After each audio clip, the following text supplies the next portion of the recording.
हमने पहले ऐसे कई सवाल किए हैं जिनमें हमें अणु की संरचना दी गई थी और हमें उनका नाम ज्ञात करना था।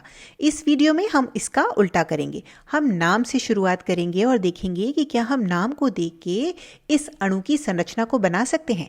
तो चलिए शुरू करते हैं। जब आप इतना बड़ा नाम देखेंगे तो घबराएं नहीं, ये थोड़ा डरावना लग सकता है लेकिन ये असल में बहुत आसान है। तो हमेशा अंत से शुरुआत करें ताकि आप ये जान सकें कि संरचना का मुख्य भाग कोर क्या होने वाला है। तो अगर आप यहाँ अंत में देखते हैं तो इसमें एन है। एन का अर्थ है कि इसमें कोई डबल या ट्रिपल यानी द्विआबंध या त्रिआबंध नहीं होगा। ये सभी एकल आबंध होंगे, सिंगल बॉन्ड होंगे। इसके बाद ये हेक्साडेकेन है। तो आइए देखते हैं कि इसका क्या मतलब है। तो हेक्साडेक का मतलब है 6 और 10। हेक्साडेक 16 के लिए एक प्रीफिक्स है। तो इसका मतलब है इसमें 16 एकल आबंध वाले यानी 16 सिंगल बॉन्डेड कार्बन होंगे। 16 सिंगल बॉन्डेड कार्बन। फिर यह साइक्लोहेक्साडेकेन है। तो साइक्लो का अर्थ है कि यह 16 एकल आबंध वाले यानी सिंगल बॉन्डेड कार्बन्स एक रिंग में है, एक वलय में है। तो सबसे पहले हम इस साइक्लोहेक्साडेकेन वाले भाग को बनाते हैं। 16 कार्बन वाली रिंग बनाना आसान नहीं है, तो चलिए हम यहाँ से शुरू करते हैं। तो ये हुआ 1 2 3 4 5 6 7 8 9 10 11 12 13 14 15 और ये हुआ हमारा 16। और अब अंत में हम इन सबको जोड़ देते हैं। अब आगे बढ़ने से पहले एक बार इन्हें गिन लेते हैं। तो हम यहाँ से शुरू करते हैं। 1 2 3 4 5 6 7 8 9 10 11 12 13 14 15 16। तो ये ठीक बन गया है। इस प्रकार हमने साइक्लोहेक्साडेकेन वाले भाग को पूरा कर लिया है। चलिए अब आगे बढ़ते हैं। अब देखिए ये कहता है 2,9 डाई आइसोप्रोपिल। तो इसका क्या मतलब है?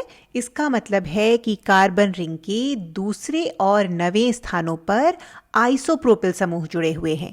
तो जब आप नाम के आधार पर संरचना बना रहे होते हैं तो आप इस रिंग में किसी भी स्थान से गिनती शुरू कर सकते हैं। तो चलिए पहले हम यहाँ पर 1 से 16 तक की संख्या तय कर लेते हैं, अपने कार्बनों को चिन्हित कर लेते हैं। तो हम यहाँ से शुरू कर रहे हैं। तो ये हुआ 1 2 3 4 5 6 7 8 9 10 11 12 13 14 15 और ये हमारा 16। अब 2,9 आइसोप्रोपिल का मतलब है कि दूसरे और 9वें स्थानों पर आइसोप्रोपिल समूह है। डाई यहाँ हमें सिर्फ इतना बताता है कि 2 आइसोप्रोपिल हैं, तो इस डाई को हमें कहीं बनाना नहीं है। अब आपको याद होगा कि आइसोप्रोपिल 3 कार्बनों का समूह होता है। तो 1 2 और ये 3, और यह इस बीच वाले कार्बन के द्वारा इस रिंग से जुड़ा हुआ है। तो ये कुछ वाई की तरह दिखता है। तो सभी प्रकार के आइसो, चाहे वो आइसोप्रोपिल हो या आइसोब्यूटल, ये सभी वाई के जैसे दिखते हैं। तो ये यहाँ जुड़ा हुआ होगा। इसी तरह से एक आइसोप्रोपिल समूह इस 9वें स्थान पर भी जुड़ा होगा। अब हमने 2,9 डाई आइसोप्रोपिल वाला भाग भी बना लिया है। इसके बाद आता है 6 एथिल। तो इसका क्या अर्थ है? इसका अर्थ है कि 6वें कार्बन पर एक एथिल समूह है। एथिल समूह में 2 कार्बन होते हैं। याद रखें, मेथ यानी 1, एथ यानी 2 और प्रॉप यानी 3। तो चलिए इस सबको यहाँ लिख लेते हैं।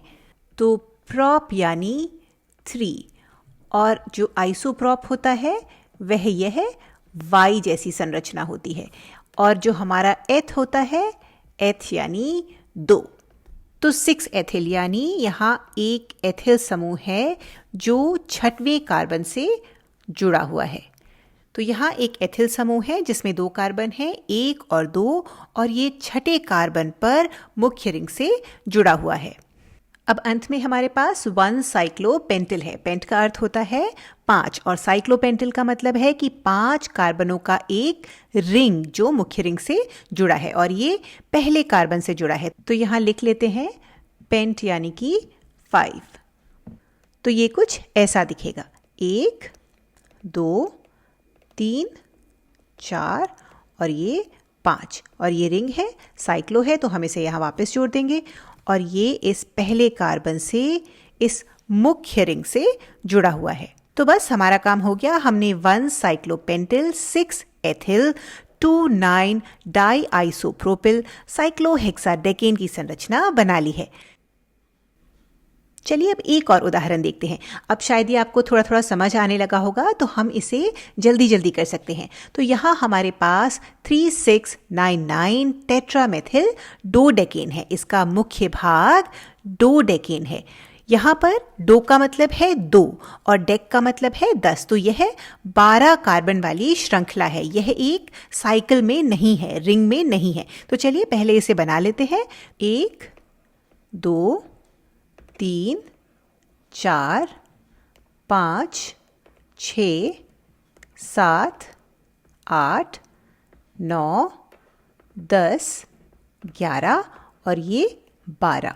तो इसमें 12 सिंगल बॉन्डेड कार्बन है, एकल आबंध वाले कार्बन है।